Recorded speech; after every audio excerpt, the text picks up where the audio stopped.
Hello friends. நான் rain lily பற்றி ஏற்கனவே வந்து ஷார்ட்ஸும் வீடியோவும் அப்லோட் பண்ணியிருக்கேன். கண்டிப்பாக பாருங்கள் பார்க்காதவங்க. ஸோ இது என்ன வீடியோனா, இதில் வந்து ரெயின் லில்லியில் வந்து சீட்ஸ் வர்றது வந்து எப்படின்றத வந்து காமிக்கிறதுக்காக தான் இந்த வீடியோ அப்லோட் பண்ணியிருக்கேன். ஸோ கண்டிப்பாக பாருங்கள் ஸ்கிப் பண்ணாமல். ஸோ வாங்க வீடியோக்குள்ளே போகலாம். ஸோ இந்த மாதிரி நம்ம ரெயின் லில்லி வந்து ஃப்ளவர்ஸ் வாங்குகிறோன்னா நம்ம பல்ப்ஸ் தான் வாங்குவோம் நர்சரியில் போயிட்டு. ஸோ அப்படி இல்லாமல் ஃப்ரெண்ட்ஸ் யார்கிட்டனா இருந்துச்சுன்னா சீட்ஸ் கூட வாங்கிக்கலாம். ஸோ அந்த மாதிரி யூஸ்ஃபுல்லான வீடியோ தான் இதை நான் அப்லோட் பண்ணுறேன். ஸோ எங்கள் வீட்லேயும் இதே மாதிரி தான் வந்து நிறைய ஃப்ளவர்ஸ் வந்துருந்துச்சு. ஸோ வந்த பிறகு பார்த்திங்கன்னா செகண்ட் டே பார்த்திங்கன்னா அந்த ஃப்ளவர்ஸ் எல்லாம் வந்து வாடி போயிடும். ஸோ நிறைய பேர் தெரியாது, ஸ்டெம்மெல்லாம் கட் பண்ணிவிடுவாங்க ஃப்ளவர்ஸில் வந்த பிறகு.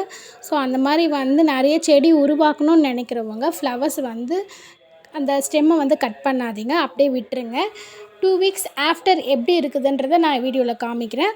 ஸோ இந்த மாதிரி தான் ஃப்ளவர்ஸ் எல்லாம் வந்து ரிங்கிள் ஆகிடும்.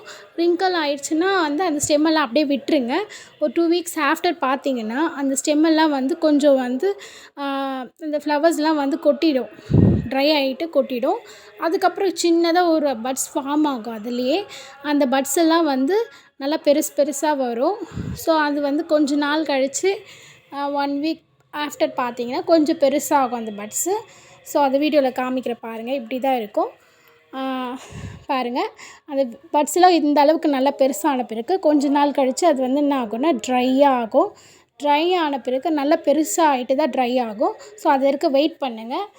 அதுக்கப்புறமா வந்து ட்ரை ஆன பிறகு அந்த சீட்ஸ்லேருந்து உள்ளே பார்த்திங்கன்னா பிளாக் கலரில் இருக்கும் அந்த சீட்ஸு. அது வந்து அப்படியே விட்டுட்டிங்கன்னா ட்ரை ஆகி கீழே கொட்டிடும். ஸோ நம்ம வந்து கரெக்டாக பார்த்து அந்த சீட்ஸ் வந்து கொட்டாமல் நம்மளே எடுத்துக்கலாம். ஸோ தரையில் வச்சுருந்திங்கன்னா செடியிலேருந்து கொட்டிட்டு அது திருப்பியும் வந்து தனியாக முளைக்கும். ஸோ இந்த மாதிரி தான் இருக்கும் பாருங்கள். எங்கள் வீட்லேயும் ட்ரை ஆகிடுச்சு. ஆஃப்டர் 2 வீக்ஸ் கழித்து பார்த்திங்கன்னா இந்த மாதிரி தான் இருக்கும். பிளாக் கலரில் இருக்கும் பாருங்கள் உள்ளே. ஸோ இந்த மாதிரி தான் இருக்கும். ஸோ அது வந்து நம்ம வந்து எடுத்து சேவ் பண்ணி வச்சுக்கோங்க. நிறைய பிளான்ட்ஸ் உருவாக்கலாம். ஒரே ஒரு பட்ஸ்லேயே பார்த்திங்கன்னா அவ்வளோ சீட்ஸ் இருக்கும்.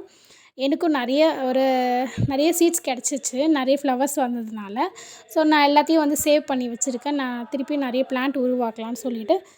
ஸோ இதை பாருங்கள், இந்த சீட்ஸை தான் வந்து வச்சுட்டு ஆஃப்டர் 2 வீக்ஸ் கழித்து நீங்கள் அதை வந்து பார்த்திங்கன்னா முளை வந்திருக்கும்.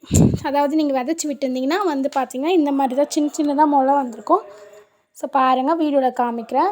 அது போட்டு விட்டிங்கன்னா அந்த சீட்ஸ்லாம் வந்து இந்த மாதிரி ஃபார்ம் ஆகும். ஃபஸ்ட்டு அது எப்படி இருக்கும்னா சின்னதாக வந்து புல் மாதிரி முளைக்கும். ஸோ அது புல்லுன்னு சொல்லிட்டு யாரும் தூக்கி போட்டுறாதீங்க, அது வந்து பிளான்ட்டு தான்.